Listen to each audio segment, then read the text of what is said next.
ایک موقع پہ ہمارا مناظرہ تھا اس بات پہ کہ آمین جو ہے یہ نماز میں بالسر ہے یا بالجہر ہے۔ بچوں نے ایک جگہ پہ بات شروع کی تو بات مناظرہ تک پہنچ گئی، تو میں نے ساتھیوں کو کہا کہ ان کو کہو کہ آپ کے پاس ہم آئیں گے، لیکن ہم نے آپ سے سب سے پہلے یہ بات پوچھنی ہے کہ آمین آہستہ کہنے کی حدیث ہے کہ نہیں، اس کے بعد بات چلے گی۔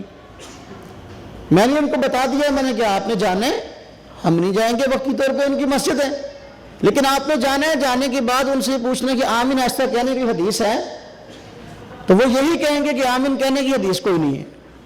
جب یہ بات ان سے کہلوا لو تو اب اگلی بات کرو کہ بھائی یہ 5 نمازیں ہیں، 5 نمازوں کی اگر جماعت سے نماز پڑھو تو صرف اور صرف جو ہے 6 رکعتوں کے اندر آمین بالجہر ہوتی ہے، باقی کے اندر تو ساری سر کی سر ہے، یعنی آہستہ کیا آہستہ ہے۔ تو لہذا ہم آمین بالجہر پہ بات نہیں کریں گے، سب سے پہلے ہم بات کریں گے زور اور عصر کی نماز میں تم جو آمین کہتے ہو، آمین آہستہ کہتے ہو، اس کی وجہ کیا ہے؟ تم کہتے ہو حدیث کوئی نہیں ہے، تو وجہ کیا ہے؟ اب اس پہ بات ہو گئی، غیر مقلد کسی بات پہ آئے نا تو الٹا لڑنے پہ آ گئے۔ ساتھیوں نے مجھے فون کیا بھی یار معاملہ ہمارے قابو میں نہیں ہے، میں نے کہا چلو میں آتا ہوں، میں چلا گیا۔ جو ہی میں مسجد میں داخل ہوا وہ کھڑے ہو گئے، ہم نے آپ سے بات نہیں کرنی، آپ کو کس نے بلایا؟ میں نے کہا کس نے نہیں بلایا، میں تو صرف ایک حدیث سننے کے لیے آیا ہوں کہ تم زور اثر میں آمین جو ایسا کہتے اس پہ حدیث کیا ہے؟ کہتے جی ہم نے تو آپ کو بلایا نہیں۔ میں نے کہا میں نے کب کہا کہ آپ نے بلایا؟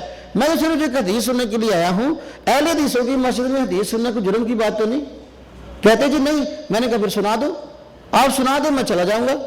تو کہنے لگے کہ آپ سے ہماری بات ہی نہیں ہے۔ میں نے کہا بھائی بات یہاں کسی کی ذاتیات کی نہیں ہے، بات تو مسئلے کی ہے، آپ ایک حدیث سنا دو میں چلا جاؤں گا۔ وہ کہنے لگے کہ جی دیکھو ہم سے جہر کی حدیث سن لو، آمین بالجہر کی۔ میں نے کہا اگر تم زور اور عصر کی نماز میں بالجہر کرتے تو جہر کی سنا دو، اگر سر کرتے ہو آہستہ آمین کہتے تو پھر آہستہ کی سناؤ۔ اب ان کی عقل دیکھنا، کہنے لگے کہ زور اور عصر پر آپ پہلے آ گئے ہیں، آپ فجر پہ کیوں نہیں جاتے؟ فجر کے اندر جو ہے آمین اونچی ہے، زور عصر کے اندر جو ہے آہستہ، تو پہلے فجر کی نماز ہے، زور عصر تو اس کے بعد ہے۔ میں نے کہا کوئی مسئلہ نہیں ہے، فجر پہ جاتے ہیں، لیکن مسئلہ یہ ہے کہ فجر کے فرض جو ہیں وہ بعد میں ہیں، اس کی سنتیں پہلے ہیں۔ تو فجر کی سنتوں کے اندر جو ہے تم آمین ظاہر بات ہے آہستہ کہتے ہو، تو لہذا پہلے سنتوں کی آمین کیا مسئلہ حل کر لو، بعد میں فرضوں پہ آ جائیں گے۔ اب اس کی عقل دیکھنا، مجھے کہنے لگا مولوی صاحب کہ یہ کیا بات ہوئی؟ اگر فجر کے فرضوں سے پہلے سنتیں ہیں تو پھر سنتوں سے پہلے تو استنجا اور وضو بھی ہے۔ میں نے کہا سبحان اللہ، اس کا مطلب یہ ہوا کہ تم استنجا کرتے ہو کبھی آمین کہتے ہو، اگر استنجا کرتے ہو کبھی آمین کہتے ہو، اونچی کہتے ہو تو اس کی حدیث سنا دو، ایسا کہتے ہو تو اس کی حدیث سنا دو۔ اب اس پہ ان کے نمازی خود پریشان ہو گئے کہ ہمارے مولوی صاحب نے کیسی بات کی ہے۔ مجھے کہا لگے مولوی صاحب آپ چلے جائیں۔ میں نے کہا ہم جا رہے ہیں یار، ایک حدیث کہتے جہر کی سن لو۔ میں کہا چلو یار جہر کی سنا دو۔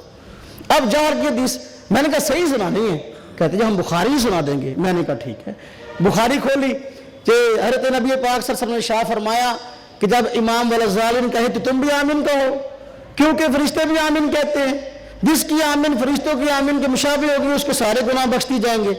اس نے ترجمے والی بخاری سے یہ حدیث پڑھی، تو میں نے کہا بالکل ٹھیک ہے۔